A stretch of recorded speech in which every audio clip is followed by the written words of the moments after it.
came around looking for you the other day. Word, bust it.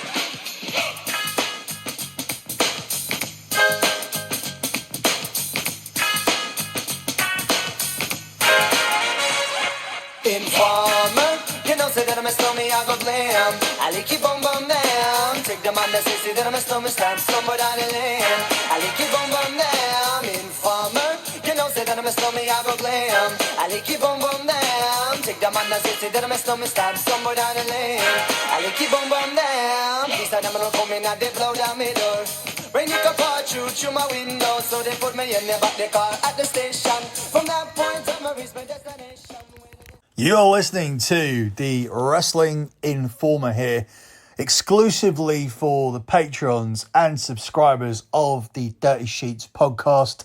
This free portion of the show will cut out at the 7-minute mark. So at 7 minutes, you guys who are listening for free are going to get cut off, and all the news will be exclusively to the subscribers of the Dirty Sheets or thedirtysheets.com. So thedirtysheets.com is the Patreon, and the other way to receive this content is simply to go to Apple Podcasts and to subscribe to the full show. Now, the Euros are done, the Copa America is done, and Wimbledon is done. Prior to that, we had the French Open tennis as well. It is, or at least it was, my busiest time of the year.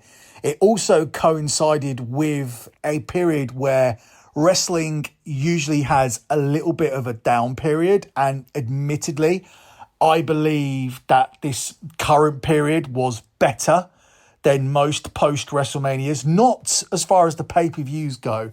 I feel like the pay-per-views have under-delivered, and I will still be dropping a Money in the Bank preview. Now my schedule is freed up. I like to watch the pay-per-views twice. I like to watch the pay-per-view live, which when it's a US pay-per-view, which you've actually not had since WrestleMania, which is crazy, because this year we've only had 3 pay-per-views that have emanated from US soil where I've actually had to stay up and watch them. So everything else I've covered have been relatively fresh. But for the US ones, I like to watch them again, especially if I go to them, like the Royal Rumble of WrestleMania, which I went to.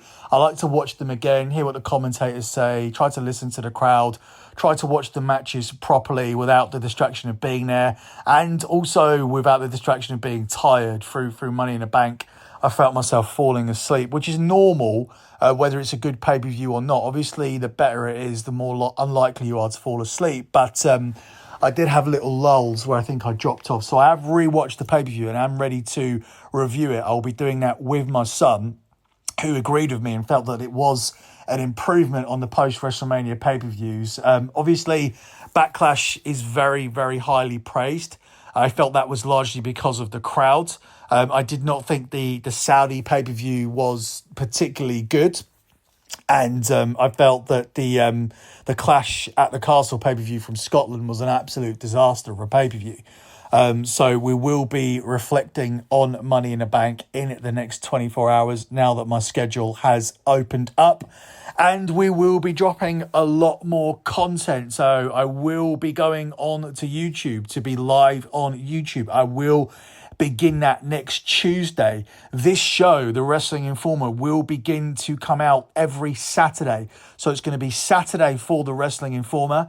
It's going to be YouTube live every Tuesday. Prior to that, I will be dropping an additional YouTube show just to touch base, because you can lose a lot of viewers over on YouTube if you don't post regularly, because people begin to lose faith in the channel. They stop checking it. The easiest way to alleviate that is just to fucking subscribe.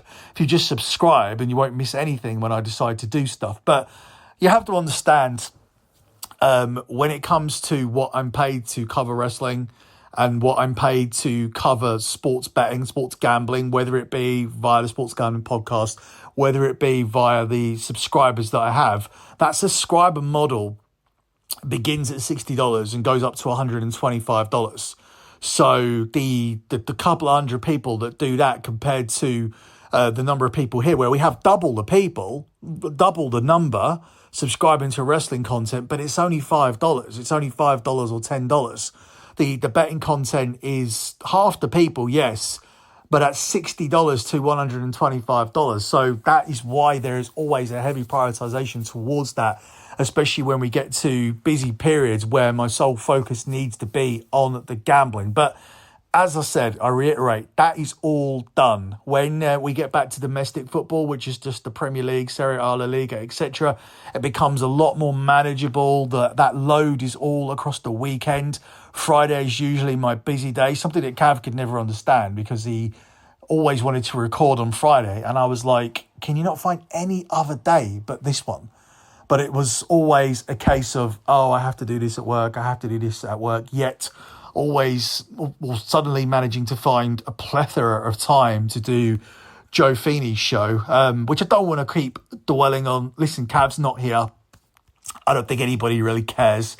I saw one comment about it saying the show was better with Cav. Well, you know what? Go and listen to Cav's show, where you'll get absolutely zero wrestling content, where you'll get absolutely zero wrestling information, done by two guys who can't even remember what they saw at the last pay-per-view. Like, Cav's wrestling knowledge, his historical wrestling knowledge, is atrocious for someone who's watched wrestling as long as he has. Pulling up these list shows that we were doing, whether it be moments or champions or matches, it was like pulling teeth carrying that show, trying to get Cav to remember anything about what happened in the past. I don't know if he's hit his head or something, but he can't seem to remember anything. So I don't really think it does the shows justice when you're trying to do top 10 lists with a guy that doesn't remember anything. So we're going to move on to the news. This is where we are going to lose the guys who are not paying. As I've not done any news for a couple of weeks, I'm going to make it all exclusive and behind the paywall. So if you guys want to listen to that, then you need to subscribe, either by subscribing via Apple Podcasts or heading over to the Patreon page, which you can get to by typing in thedirtysheets.com. We have some very early WrestleMania news regarding a match that WWE were leaning towards, but are now leaning towards a different match. We're going to talk about these constant movies that are promoted on Monday Night Raw. We are going to talk about a huge upset that is planned at SummerSlam. And we're also going to talk about a three-way situation, without giving too much away, between The Rock, John Cena, and Logan Paul. And there is some heat that exists within that situation. So all of that is over on the other side. Be sure to go and check it out.